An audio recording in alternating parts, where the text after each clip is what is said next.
In January, the crime fiction world lost one of its greats with the passing of the American author James Sallis.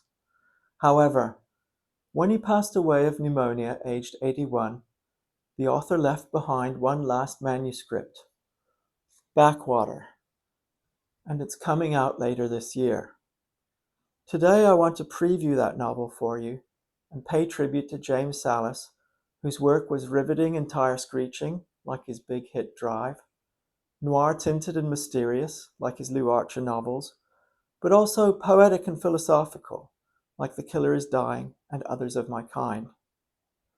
Backwater takes place in the South, in a fictional town which has been a backwater ever since its ferry stopped working in way back when.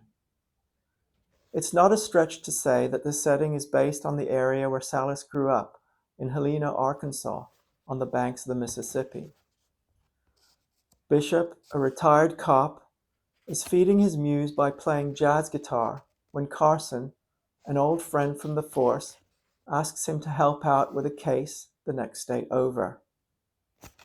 A late model Honda has been found near an old gas station, its interior covered in blood, but there's no body.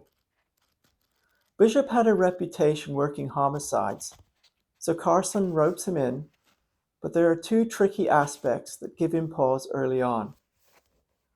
Firstly, it means he has to return to the town where he grew up. Secondly, when he shows up to help the local police, Carson has already disappeared. What struck me reading the first few chapters of the advanced reading copy of Backwater is its sense of nostalgia.